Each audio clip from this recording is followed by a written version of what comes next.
and state affairs. Thank you, Mr. Chairman. Good morning, everyone. Pleasure to be in front of you again. As the chairman mentioned, this is an annual event for all of us, so we're all pretty familiar with each other at this point. For those of you who don't know me, I'm Steve. I'm the executive director of the lottery. I have been for, wow, a while now. Before that, I was the assistant attorney general assigned to the lottery, so I've been with them for quite a while.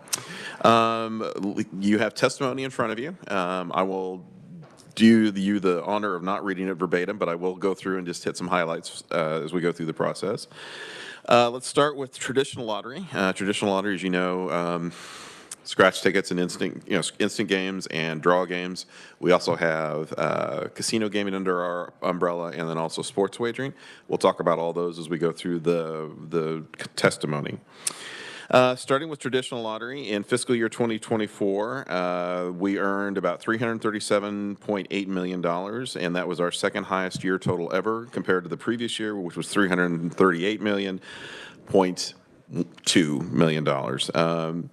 Like I said, it was our second highest total ever.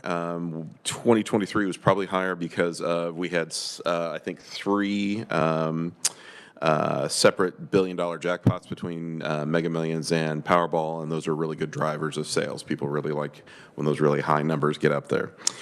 Instant ticket sales, which are our scratch tickets, were $202 million in fiscal year 24 compared to $203 million in 2023.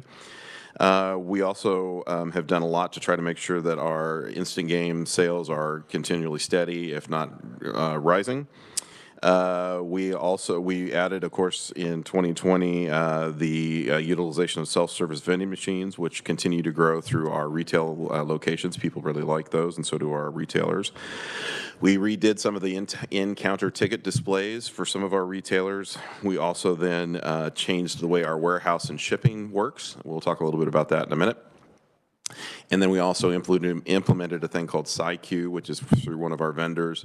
That's a ticket tracking and management system, which has really been effective and helpful.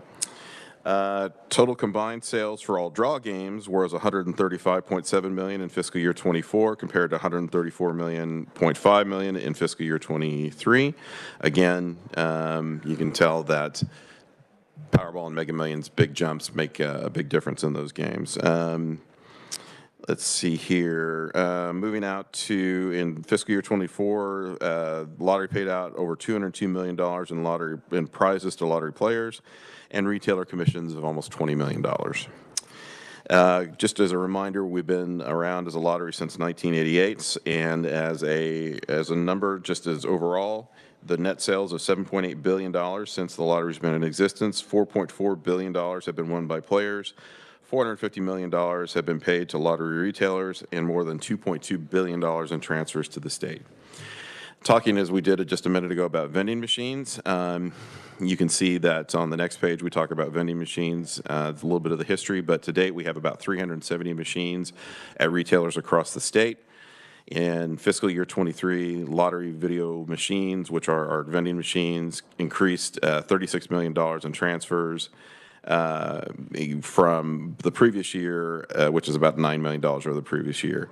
Sales have increased through the machines in fiscal year 24 to over $47 million, which as you probably remember, there's a statutory requirement that a certain percentage of sales through the vending machines go to mental health programs, and $9 million went to those programs last year. Let's see now. All the machines have been acquired by using cash on hand. We don't use debit or financing, so we have all those machines paid for, and when we place them with the retailers, they are placed at no cost to the retailers, so we do not charge them for them. Moving down to transfers, you can see for the sales year fiscal 24, the lottery's contribution to State Gaming Revenues Fund and mental health programs totaled more than $88 million. You can see how statutorily on page 2 of testimony those numbers are broken down. Economic Development Initiatives Fund, EDIF, gets $42.4 million. Juvenile Detention Facilities Fund gets about $2.5 million. Correctional Institutions Building Fund gets about $5 million. Problem Giving and Addictions Fund statutorily gets $100,000. We'll talk more about that in just a minute. There's more money that goes into that fund through the casino. Much more money goes into that fund through the casino, so they're funded, don't worry. Veterans programs got about 1.2 million. Mental health programs, as I mentioned, got 9, and the state general fund got the remainder of about 28.2 million. We noted, as we note, there are certain percentages that go to veterans programs. Of the 1.26 million, that adds to about 25 million since the program was initiated in 2003. So $25 million has gone to veteran programs, and those support the National Guard, Educational Assistance Act scholarships, veterans homes and cemeteries, and veterans enhanced delivery programs. I wanted to talk about fast play games, which is a new style of instant games. They are essentially an instant game that you don't have to scratch. They come through the terminals just like a Powerball or Mega Millions ticket, and they become really popular. We introduced it in May of last year, and as you can tell, it's, I think that we've since May. Let's see here if I can turn the page. We've made about 2.6 million since as of December of last year, and that's not bad in May to December as people are becoming more familiar with it. SciQ and ticket shipping, as you heard me mention, SciQ is a really good ticket and management and tracking system that allows retailers to sort of determine what tickets they may need and are ordering for them prior to them running out. They also have a ticket tracking program that they can go through and know what's in their inventory. So that's better for theft prevention purposes and those sorts of things. So it's been a really popular program. Right now, I think we have 180 SciQ units out right now, but they're becoming more popular, and more of our retailers are asking for those as we go through the process. Ticket shipping and warehouse. In 2024, our central system vendor, Scientific Games, came to us with an offer and a proposal to take over our warehousing and shipping, and it just made economic sense to make sure that we were transferring as much as we could. We were having trouble with shipping, and also then some retailers were over-ordering, sending tickets back, and then reordering the same products.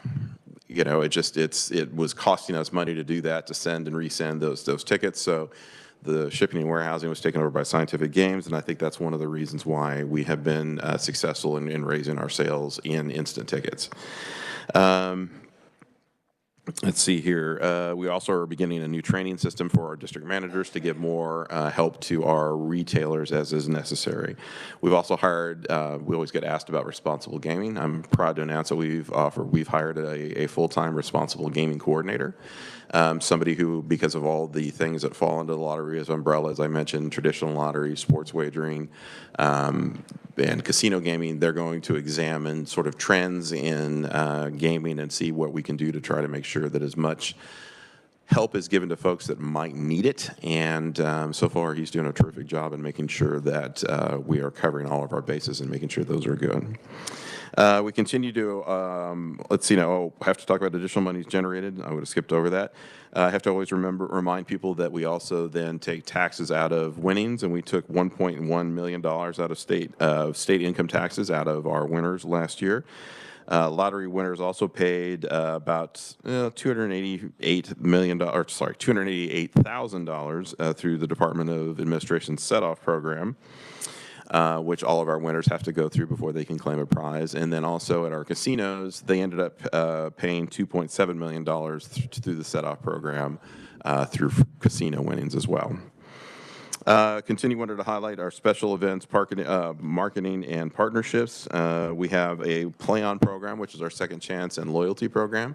We have a 365,000 member player loyalty program, and for a population of a state of the size of Kansas, that's not bad. That's a pretty good number for compared to other states. And since the program came online, we've had 118 million tickets entered into the Play-On program by our players, so it's obviously very popular. Let's see here. I have to mention that our Holiday Millionaire raffle, again, sold out last year, 150,000 available tickets. The winner was announced on January 3rd of this year. Has not come forward yet, by the way. So there's $1 million raffle ticket floating around out there somewhere. Sometimes they wait. Sometimes they show up on the day after they claim, or the day after the prize is announced. But This one just wants to be a little mysterious, so we'll wait and see how long they decide to take before they can claim it. We hope they do. And by the way, unclaimed prizes, just so you know, we don't keep that money. It goes back into the prize fund for additional prizes in the future. So we rarely, knock on wood, have prizes certainly of that size that go unclaimed, but it has happened. Let's see here. We continue to have, we launched 40 instant scratch tickets in 2024 and 10 fast play tickets.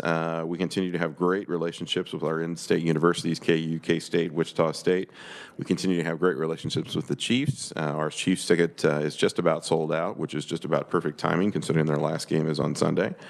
We continue to work very heavily with NASCAR and Kansas Speedway. They've been great partners. For those of you who don't know, the Kansas Speedway and a lot of the monies that went into that originally were EDIF monies that came from the lottery. So we've been partners with the Speedway since they opened, and we're proud partners of theirs. Jumping down to fiscal year 25, so far in 25, we continue to perform well in instant games. We're at $107 million through the first 6 months. Instant sales are up compared to the previous year. Let's we launched a ticket in December of 2023 that had our highest instant prize ever, $500,000. Total sales for draw games in the first 6 months was $59 million. Across all games, total of $166 million, which is about $13 million behind the same period last year, but that doesn't really mean much. We tend to do this, particularly, as I mentioned, due to Powerball and Mega Millions. So if there's another jackpot run on either one of those games, between now and the end of the year, we'll make up some of that space. And that we have transferred in the first 6 months of fiscal year 25, $36.8 million to the state. Moving on to our casino partners. As you can see on page 5, the numbers that the casinos did between fiscal year 24 and 25. Boot Hill was down a little less than 1%. Kansas Star was up about 3.4%. Hollywood was up 4.7%. And Kansas Crossing Casino was up 3.7%. In fiscal year 25, we made the casinos combined $207.7 million, which is 3.5% overall increase. Let's see now, for the casino revenues, Kansas State, for the state of Kansas received $89.7 million in revenue from the casinos in fiscal year 24. Cumulatively from the casinos since the Expanded Lottery Act began, that's over $1 billion. Problem Gaming and Addictions Fund, which I mentioned, statutorily $100,000 comes directly from the lottery. $8.1 million came from the casinos into the Problem Gaming and Addictions Fund. Cumulatively, they've earned $96.2 million since the Expanded Lottery Act came on, so that is a funded program. And then, as you remember, that in the Expanded Lottery Act, the cities and counties in which the zones are, the casinos are located, they also receive monies depending on the statutory requirements of each individual zone. So they received in 24 $12.2 million, cumulatively $144 million to the counties and cities in which the casinos reside. Moving on, let's go through. I won't read through each one of the all the percentages or anything, but wanted to talk about total gaming facility revenues for the Southeast Gaming Zone in 24 was $38.9 million. In the South Central Gaming Zone, it was $159.8 million. In the Northeast Zone, it was $162.1 million. And I'll come back to the Northeast Gaming Zone in just a moment. And then the Southwest Gaming Zone, which is Dodge City and Ford County, $47.3 million. Want to mention the Northeast Gaming Zone. We are constantly asked every time we are over here, when are they going to build a hotel? I am happy to announce that they are, in fact, contractually now obligated to build a hotel. And they will be building it between now and hopefully the end of 2026. Maybe the beginning of 2027, how fast the weather cooperates, but they are going to build a hotel at Kansas or at Hollywood Casino in Kansas City. So we are pleased about that. Sports wagering. Let's talk about sports wagering. That's always a fun and exciting topic. As you remember, in 2022, Senate Bill 84 authorized sports wagering through the state and through the casinos. Total sports wagering, yeah, I won't go through how sports wagering is determined or anything of that nature. You can read that in the testimony. Sports wagering revenues are distributed as such. 90% of sports wagering revenues are paid to facility managers and 10% is retained by the state. That is statutory, and the state revenues are distributed as follows each July.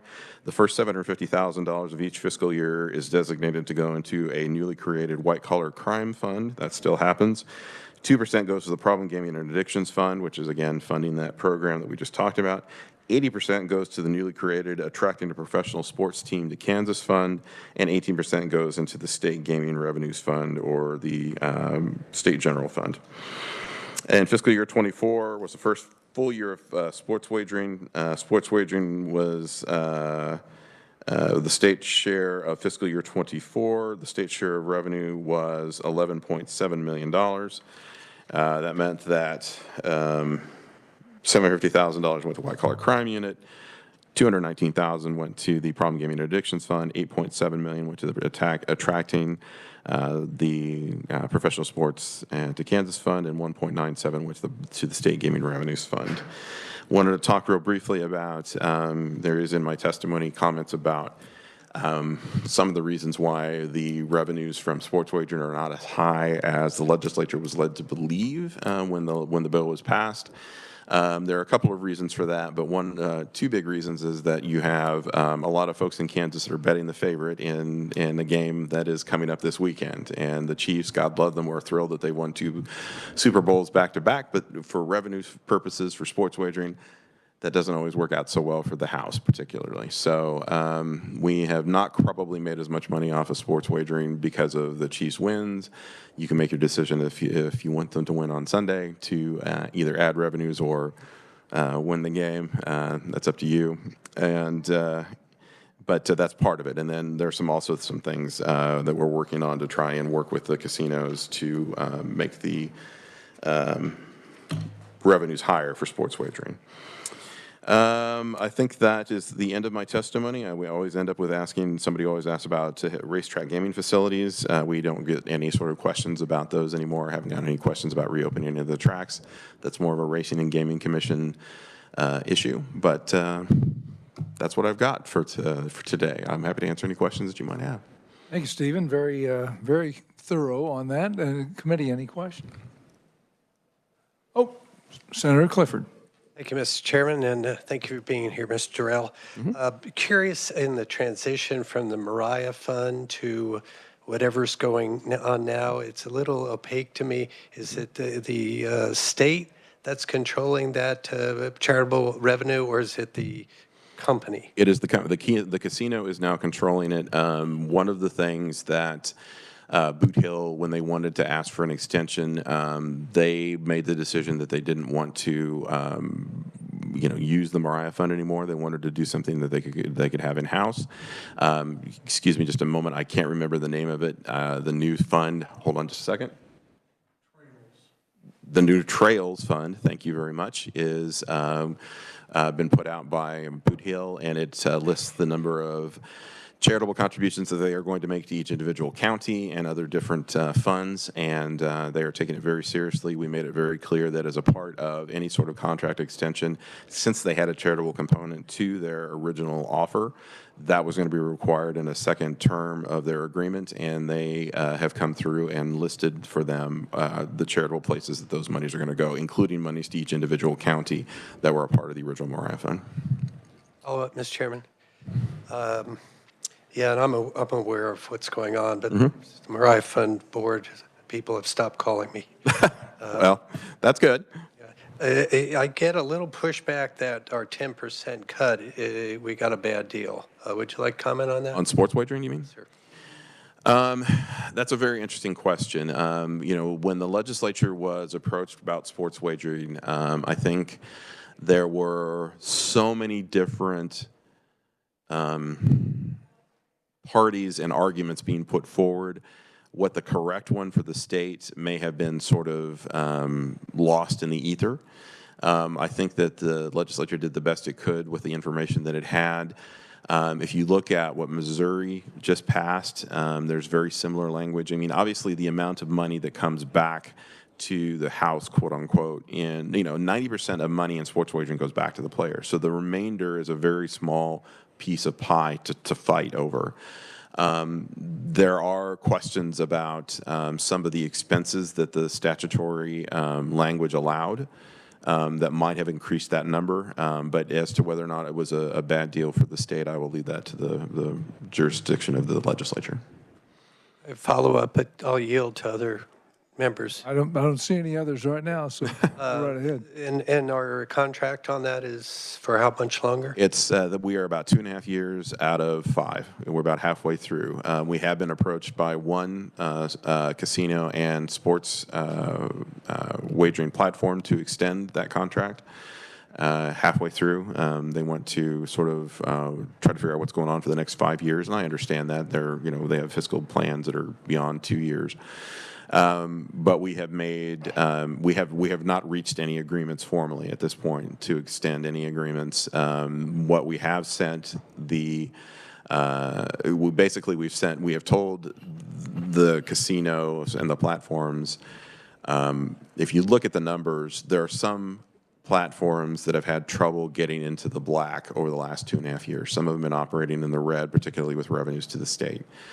So we've told people that you have to be operating in a profitable fashion before we will extend for a certain amount of time. And if the legislature makes a determination in the future, 10%, other issues, that you're going to have to abide by those as a part of the contract. Now, they are obligated to do that anyway as a part of their contract with the casinos. The casinos are obligated if, for example, the legislature does something to affect casino business, the casinos have to still abide by that. They just can't walk away from their agreements. So I hope that answers your question.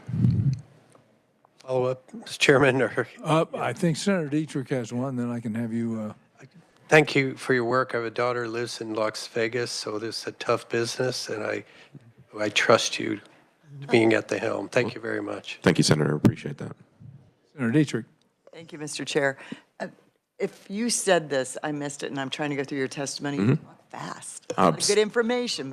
So I was trying to get, I know the committee has a busy schedule, so I was trying to get through it, 8 pages of testimony without bothering you guys too much. All right. Online lottery, iLottery. Yes.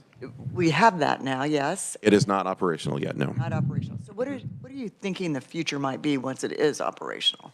It's interesting. iLottery is one of those things that we have taken great steps to make sure that everybody is as comfortable with it as we can. We have, the monies that we are going to earn from iLottery are probably in the first year in the $16 million range, additional funds for that. I'm not sure what other question you want me to. You don't mind. I was just wondering, do you have future plans to modify it? Oh, no. No. I mean, well, it will be modified and changed as what our customers want and to make sure that we fall within what we feel is appropriate guidelines for our product.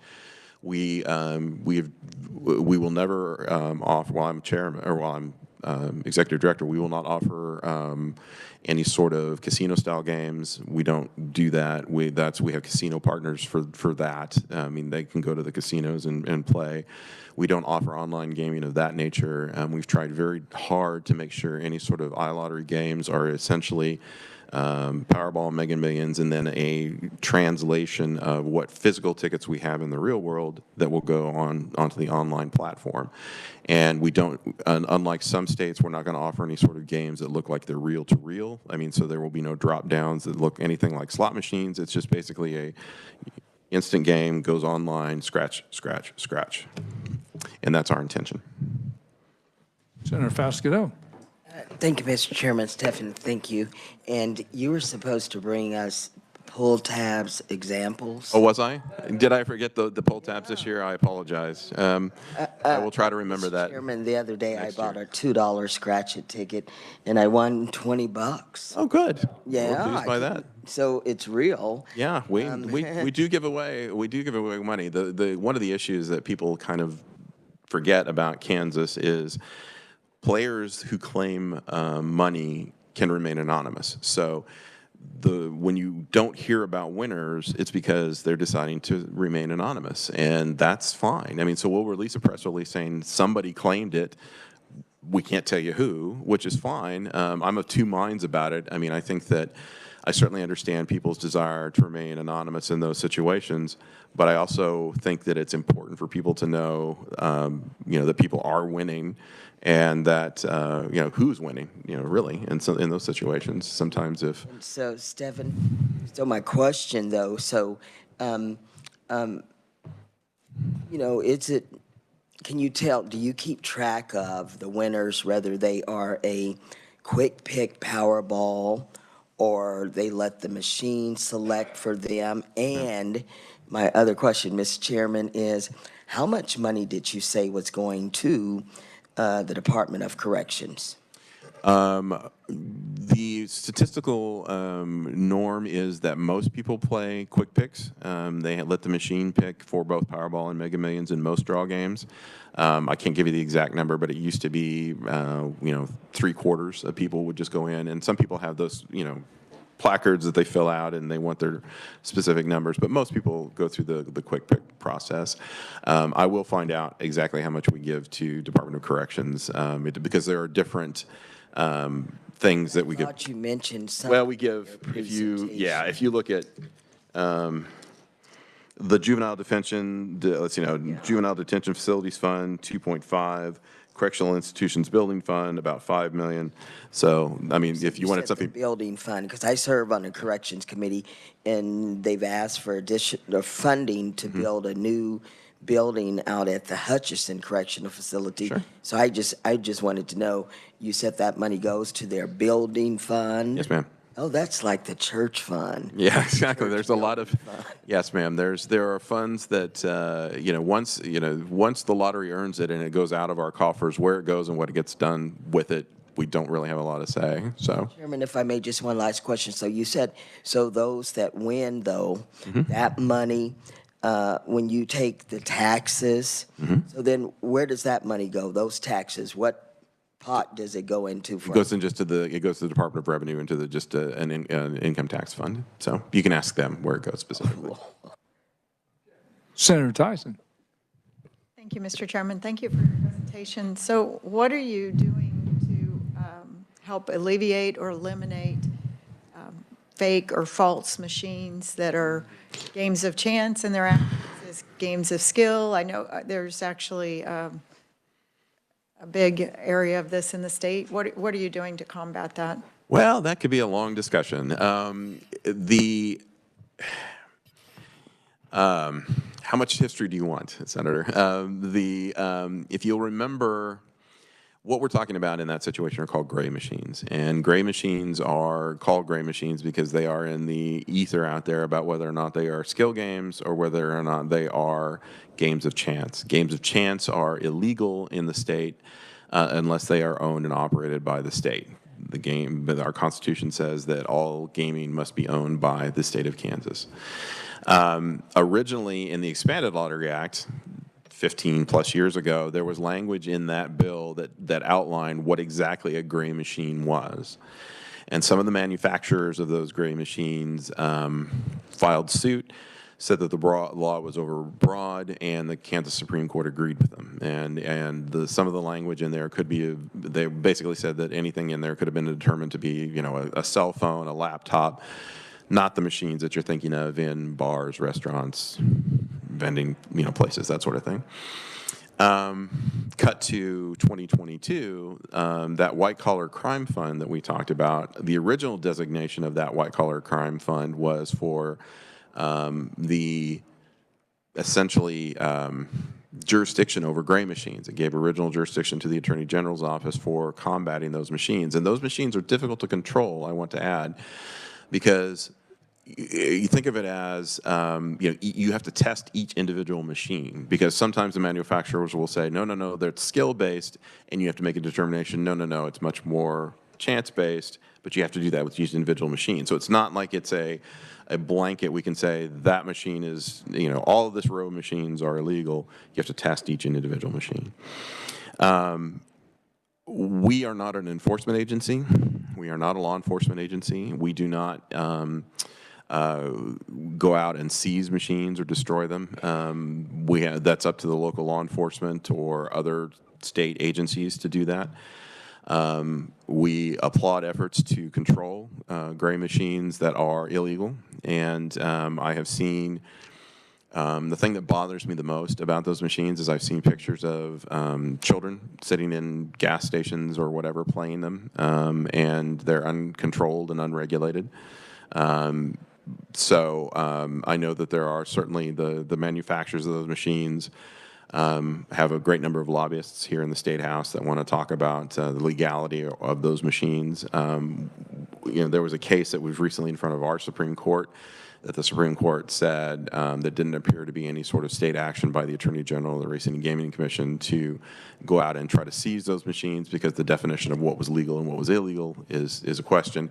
Now, how they've been operating is there is currently a criminal statute out there that still outlines what an illegal gaming device is, and so that's out there. But for us, that's not really our jurisdiction. We warn retailers if our retailers that sell our product, we warn them about, hey, if that machine's illegal and you're found guilty, you'll lose your ability to sell lottery products. We tell them that, but we don't initiate court cases or anything. It's not our jurisdiction. Thank you, Mr. Chairman. So you don't turn in bad players either then? We do. We have in the past. But now I think the question becomes, who does it go to? I mean, there's nobody that has original jurisdiction. And I will tell you from experience, when I was with the attorney for the lottery, getting individual county or district attorneys to file suit on some of those machines was extremely difficult because they're hard to, like I mentioned, prove and go through the litigation process of what's legal and illegal. And, there are places out there that are fraternal organizations and other places that have these machines. So there's really not all that much of an interest sometimes. So thank you. And I guess I'd like to get clarification because you said you don't know who enforces it, and then you said the local. So well, there's any number of different agencies that could arguably enforce it. I mean, there are local law enforcement. The Racing and Gaming Commission has enforced it in the past and has done a good job of trying to enforce those machines when they can. I don't know the status of where they are on those currently. We haven't talked about it recently. Senator Fasquedo. Mr. Chairman, thank you. Sometimes I like the way Senator Tyson's mind thinks a little bit, just a little bit. So some of those machines that Senator Tyson spoke of, are they in the VFW, the veterans? Some of them are, yes, and other fraternal organizations, yes, ma'am. Yeah, okay. I don't know what you're talking about. I've seen one. Yeah. Thank you. Any other questions? Seeing none, thank you, Stephen. We appreciate it. We also, was there one? Senator Starn, sorry, I missed your hand. No problem. Thank you. Thank you, Mr. Chair. And thank you, Stephen, for being here. I'm from Manhattan, and so the sports marketing partnerships with K-State, interested in what exactly those are? We have tremendous relationships with both KU and K-State. If you don't know, we have what's known as a rivalry riches ticket with both KU and K-State on the scratch ticket. Has been extremely popular. We have, for example, we give away as a part of our second chance prize offerings. We give people the chance to go to away games, fly away with K-State, KU. They can fly on the team plane. We've done that in the past. We've done instances where we send them to bowl games if KU ever makes one again, knock on wood.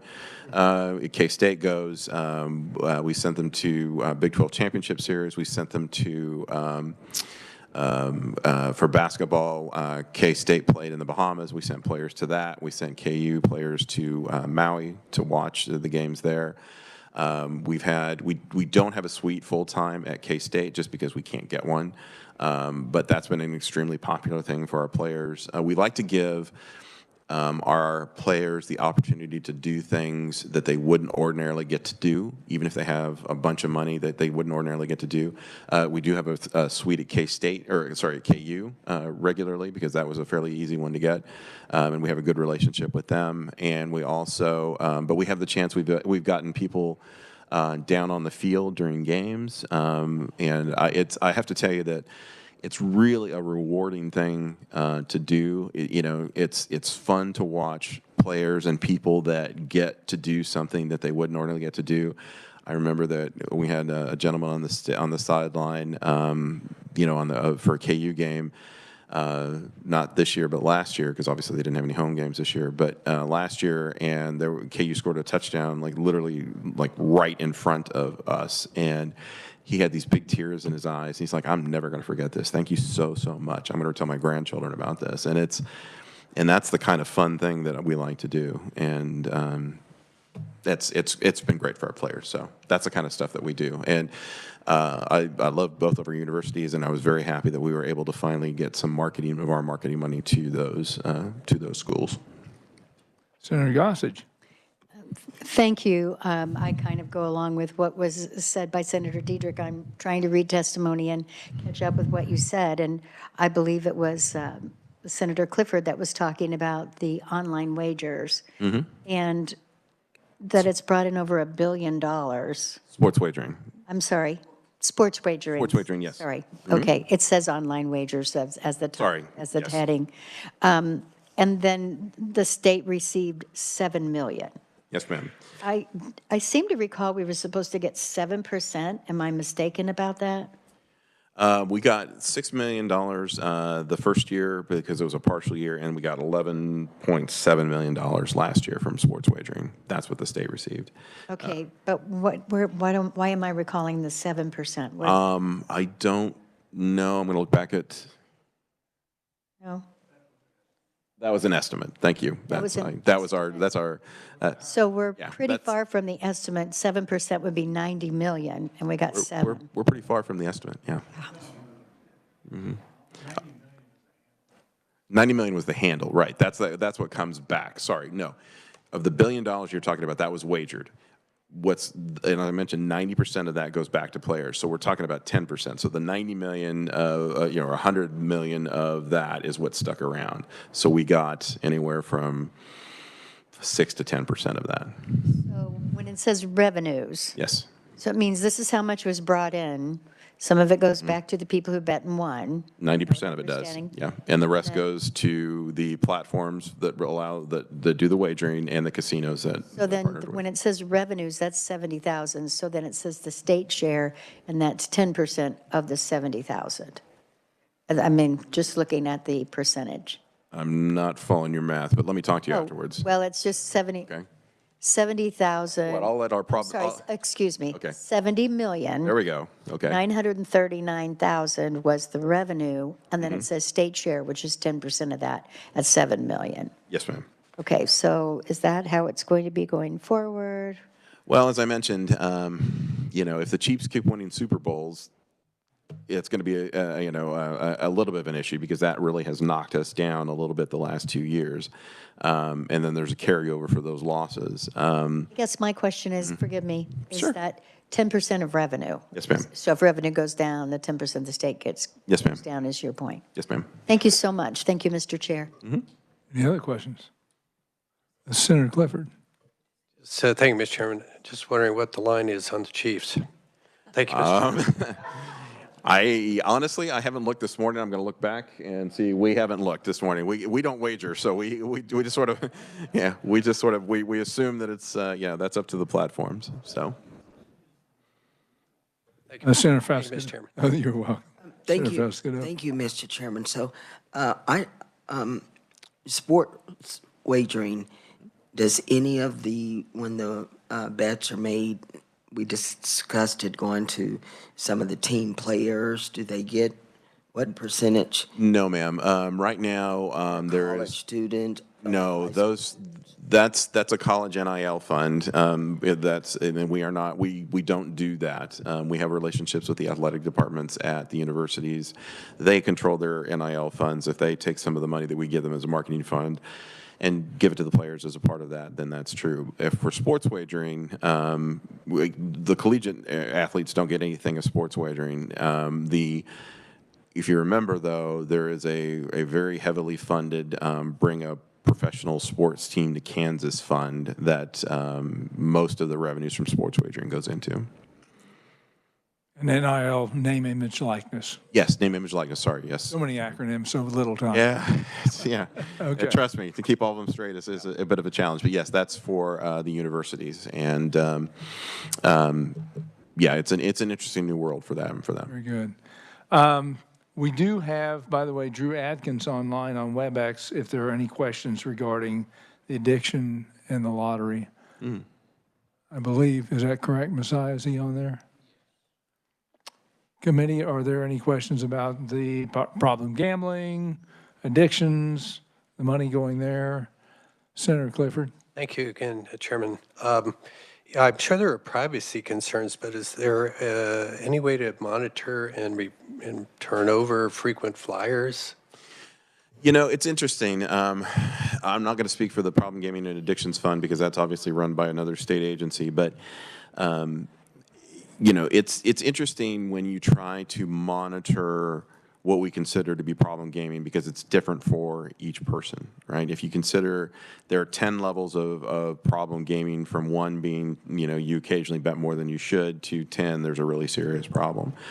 And so how you gauge that based on with the player, you know, individually is difficult. I mean, if you have somebody who's spending, I don't know, pick a number, you know, $100,000 a week on baseball wagering, and it turns out they're a member of, you know, the Chiefs, you know, that's pocket change to some of those guys. So do you call that a problem when they can afford that? And so I do think that there are some barometers, and that's one of the benefits of iLottery going forward is, for example, we can watch people's betting or wagering patterns and playing patterns, and we can send them notes saying, hey, you know, maybe you need to kind of look at this and that sort of thing. So, Thank you for the answer. Thank you, Mr. Chairman. Sure thing.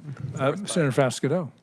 Stefano, can't you measure, so so Kansas Star Casino, so I've been there before. sure. Yes, ma'am. So, but when you go into the ladies' restroom, on the counter there are little cards. Yes, ma'am. That say if you have problem gambling, take a card. Can't you track how many cards are taken? And when that person, if they take the card, so they're going to call that 800 number that's on there, don't you take a tally of and ask them, how did you find out about us? Sure, we don't do that. That's not our department. That is KDAD's. They're the ones who are responsible for that fund. And if Drew is online, if he could answer that or address that. Can you hear us, Drew? He's muted. Yes, can you hear? Okay, can now you hear we me? can hear you. Go right Okay. ahead, Drew. Thank you, Chairman. I might ask if it's all right if the representative can repeat the question just to make sure I heard it correctly. Senator Fasquedo, go ahead. So, so in the casinos, in the restrooms, you have little pamphlets that say, if you have a problem gambling, call this number for help. Do you measure when that person calls? Don't you keep a tally of, don't you say, well, how did you find out about us? And then you could measure your success of utilizing those funds. Do you do that? So, Chairman, Representative, thank you for the question. So one of the things that we do is monitor those calls through our helpline. We collate that data to make sure if there are hotspots. We have problem gambling specialists that are in every area, 4 different areas of the state that are where our state-owned casinos are. And so in short, we do monitor that, and we try to beef up resources, whether that be resources for treatment, more marketing in those areas. And so there is a tight line. We try to make sure within reason. I think I heard another representative or another senator bring up the worry about privacy too, but we try to do everything we can to usher into treatment should that individual want that based on the data that we're seeing from the helpline. And Drew, how many people are taking advantage of the problem gambling, the addiction programs that we have? I can get that for you, Chairman. Thank you for the question. We have seen, and this is just so the chair and the committee is aware, we do have this in our annual report. I'm happy to have our legislative director, or I can furnish this myself. We do have calls to our helpline data, and then also we have that broken out for sports betting specific. And so I'll just read some of these off if it's helpful. Calls to our helpline from September of 2022 to December of 2022 were 107. Sports betting specific were 25. But from January of 2023 to December of 2023, calls to the helpline were 377, and sports betting specific were 66. So both of those numbers increased significantly, over 100%, obviously. So we are seeing more utilization, specifically of our helpline. And I can also try to get more data of, if we have more individuals engaging in our services. I know we certainly utilize the Problem Gambling Fund, both the Medicaid match that we get for those substance use services, but also for our uninsured folks, because we're not a Medicaid expansion state. The 2.25 million, I believe, that we get actually helps cover services, so nobody pays for treatment if they are seeking help for problem gambling. Yeah, and it would be good if you would furnish that. Just send it to Angela Ganser, our committee assistant, and she'll distribute it to the committee so we can review that. Committee, any further questions for either Drew or Stephen? Seeing none, thank you both for your time and for the information. Committee, tomorrow we're going to have Senate Bill 105. This is regarding Senate vacancies. It's probably going to be a pretty good day to discuss that. If we have any time, we may work some bills, but I'm not sure. I think Senate Bill 105 will probably take most of the day. That is it for today. Thank you for your attention and your time. We are adjourned.